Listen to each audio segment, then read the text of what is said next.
Sebentar lagi permasalahan ini kita bakal selesai deh. Halo tim, Halo, Dias. gimana nih project minggu lalu? Sedang dalam proses nih, Dias. Gimana kalau kita bahas lebih lanjut aja yuk? Oh boleh, di Boleh? sana ya. Boleh, ayo, mari.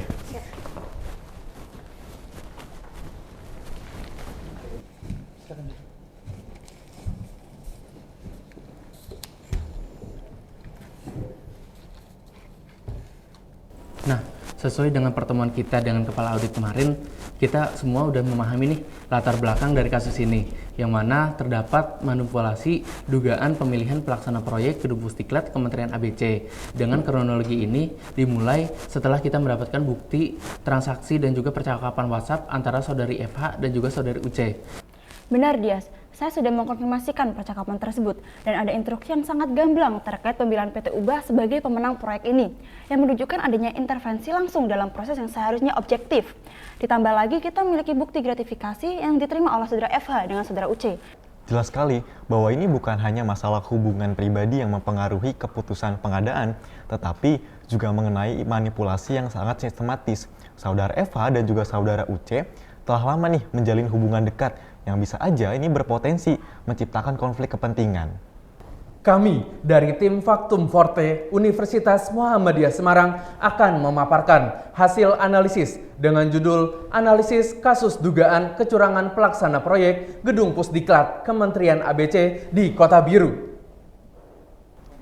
Baik, dalam permasalahan ini, kita dapat menggunakan landasan teori fraud triangle dan juga teori fraud hexagon. Teori ini menggambarkan 6 faktor utama yang dapat memicu tindak penipuan atau korupsi dalam sebuah organisasi nih, secara lebih komprehensif tentunya. Ada 6 komponen, diantaranya yang pertama itu ada tekanan, yang kedua itu peluang, yang ketiga ada rasionalisasi, yang keempat itu ada kompetensi, yang kelima ada arogansi, dan yang terakhir itu ada kolusi. Selain itu, kita juga bisa menggunakan fraud tree, yaitu model dari Albert yang digunakan untuk menganalisis penyebab kecurangan melalui 3 elemen utama. Ada tekanan, kesempatan, dan juga rasionalisasi. Selain itu, kita juga bisa menggunakan Ghosn Theory, yang mana Ghosn Theory itu mencakup greed, opportunity, need, dan juga ego. Nah, saya rasa kita harus lebih mendalami nih dalam melihat faktor-faktor yang ada untuk mendorong terjadinya kecurangan ini dalam fraud hexagon model. Kita tahu nih, ada tekanan yang mempengaruhi saudara FH untuk membantu PT Ubah. Dan juga pastinya ya, ada kesempatan yang dimanfaatkan karena lemahnya pengendalian internal di Kementerian ABC. Ya, kita di sini benar-benar harus mempertanyakan kualitas pengawasan dalam proses pengadaan ini. Kementerian ABC seharusnya memiliki sistem kontrol yang lebih ketat agar tidak ada pihak yang bisa melakukan intervensi dalam pemilihan tender. Kemudian proses lelang harus berjalan sesuai dengan standar yang berlaku. Jika tidak ya, seperti yang kita lihat ini, pasti ada kecurangan ataupun manipulasi hal yang seperti ini. Kita harus menilai dari berbagai sisi dan pastikan bahwa setiap langkah audit ini dilakukan dengan teliti. Kita tidak hanya meneliti bukti yang ada, tetapi kita juga perlu melihat bagaimana prosedur pengadaan dilaksanakan. Apakah benar seluruh tahapan tender ini diikuti dengan peraturan Presiden nomor 16 tahun 2018 atau justru ada celah yang dimanfaatkan oleh mereka yang terlibat. Nah, untuk itu, kita perlu memastikan bahwa audit ini tidak hanya memeriksa bukti percakapan dan juga gratifikasi saja, tetapi juga bagaimana prosedur tender itu sendiri dieksekusi. Jika memang ditemukannya pelanggaran dalam hal seperti ini atau pengawasan yang lemah, kita harus bisa menyusun rekomendasi yang cukup jelas. Nah, dengan adanya hal-hal tersebut, kita perlu nih menganalisis secara seksama dan juga terperinci dengan beberapa pendekatan. Nah, adanya kasus dugaan kecurangan dalam pemilihan pelaksana proyek Pusdiklat Kementerian ABC melibatkan adanya manipulasi tender melalui intervensi dari pihak-pihak terkait dan juga gratifikasi yang diterima oleh pejabat serta kelemahan dalam pengawasan yang memberi kesempatan bagi kolusi dan juga praktek yang tidak etis. Lalu yang terlibat dalam kasus ini ada 2 orang. Yang pertama, saudari FH sebagai kepala bagian umum di Kementerian ABC yang memberikan instruksi langsung untuk memanipulasi tender, serta saudara UC pemilik PT Ubah atau Unggul Bangun Abadi yang menerima keuntungan melalui gratifikasi Kementerian ABC dan pihak internal pengawas agar terlibat dan juga lemahnya pengendalian dan pengawasan. Lalu dalam kasus ini tuh terjadi pada tanggal 31 Januari tahun 2024 nih ditemukannya bahwa adanya bukti percakapan WhatsApp yang menunjukkan adanya manipulasi dalam proses tender serta buktinya gratifikasi diterima oleh saudari FH setelah pertemuan dengan saudari UC di sebuah mall di Kota Biru. Nah, Aksi ini dilakukan di gedung Pusdiklat pemerintah ABC nih. Selain itu, saya juga menemukan tempat para pelaku melakukan tindakan gratifikasi, yaitu bertempat di Mall Pondok Jaya. Nah, kalau berdasarkan yang sudah kita sebutkan, yaitu teori fraud heksagon, dugaan korupsi dalam proyek ini terjadi beberapa motif nih. Yang pertama, saudara FH mendapatkan tekanan profesional dan juga tekanan pribadi. Kemudian, motif yang kedua, pelaku merupakan kepala bagian umum, memberinya kesempatan besar untuk mempengaruhi hasil tender.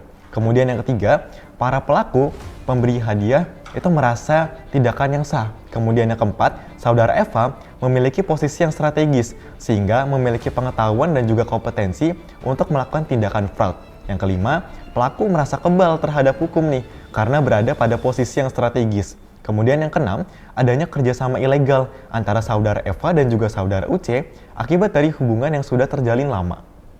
Nah, kecurangan terjadi melalui manipulasi tender tersebut di mana saudara Eva memberikan instruksi kepada bawahannya untuk mendukung PT UBA agar memenangkan tender tersebut. Selain itu, gratifikasi berupa uang yang diberikan oleh saudara Eva setelah pertemuan dengan saudara UC yang semakin memperkuat dugaan suap. Kelemahan dalam pengawasan internal Kementerian ABC juga memberikan kesempatan untuk kolusi dan manipulasi. Meskipun nilai pasti kerugian belum dapat dihitung secara tepat, dugaan manipulasi dan gratifikasi ini dapat merugikan negara dalam jumlah signifikan, baik dari segi keuangan proyek yang tidak dikelola dengan baik ataupun menurunnya kepercayaan publik terhadap integritas sistem pengadaan pemerintah. Nah, setelah kita analisis nih menggunakan pendekatan 5W+2H, ada beberapa hipotesis yang dapat kita ambil. Nah, tentunya hipotesis yang pertama atau dugaan yang pertama itu saudara FH terlibat dalam praktek penyuapan atau gratifikasi karena adanya hubungan pribadi yang dekat dengan saudara UC yang menyebabkan penyimpangan dalam proses pengadaan proyek Gedung Pusdiklat. Lalu hipotesis yang kedua, pengadaan proyek Gedung Pusdiklat dimanipulasi dengan tujuan memberikan keuntungan finansial kepada PT UBA melalui kolusi antara saudari FH dan juga saudara UC. Dengan membesarkan hipotesis yang ada, saya rasa wawancara dengan pihak terkait seperti saudara FH dan juga saudara UC juga perlu nih kita lakukan untuk mendapatkan gambaran yang lebih jelas. Ya, saya setuju. Selain itu, kita juga perlu melakukan uji substantif guna membuktikan adanya dugaan kasus gratifikasi. Adapun uji substantif tersebut diantaranya yang pertama adalah penentuan tujuan dan juga lingkup audit investigasi. Kemudian yang kedua adalah penyusunan tim audit investigasi. Kemudian yang ketiga adalah mengumpulkan dan juga memverifikasi bukti yang ada. Kemudian yang keempat adalah melakukan wawancara dengan pihak-pihak yang terkait. Kemudian yang kelima, melakukan pemberian evaluasi kepada pengendalian internal. Kemudian yang keenam adalah penyusunan laporan akhir dan yang ketujuh adalah tindak lanjut dan juga penegakan hukum. Setelah melakukan analisis mendalam terhadap bukti dan juga faktor-faktor yang mendorong kecurangan tersebut, kami menemukan 5 temuan utama. Yang pertama, ada manipulasi pemilihan pemenang tender. Yang kedua, proses tender yang tidak transparan. Yang ketiga, terdapat gratifikasi yang diterima. Yang keempat, kolusi antara saudara FH dengan saudara UC. Dan yang kelima, adanya lemahnya pengawasan.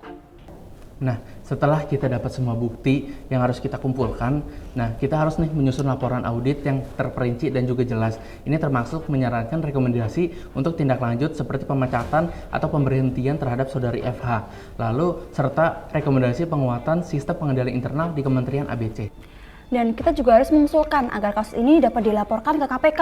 Jika ada indikasi tidak pidana korupsi, mereka yang terlibat baik saudara FH maupun saudara UC harus mendapatkan tindak lanjut hukum yang tepat. Kita tidak hanya melakukan audit untuk menyelesaikan tugas ini. Tujuan utama kita adalah memastikan sistem pengadaan pemerintah menjadi transparan dan juga akuntabel. Benar, Rehan. Ini adalah kesempatan kita untuk memperbaiki sistem yang ada dan pelatihan etika serta anti korupsi kepada pejabat, sehingga dapat memastikan bahwa kepercayaan publik terhadap pemerintah tidak terganggu. Nah, saya yakin kita semua punya komitmen yang sama nih untuk membuat pengadaan proyek di pemerintah ini lebih transparan dan juga bebas dari kecurangan. Oke, semuanya sudah clear ya pembahasan kita pada hari ini. Selanjutnya saya akan serahkan kepala bagian audit. Terima kasih untuk kerjasamanya. Sampai bertemu di pertemuan selanjutnya.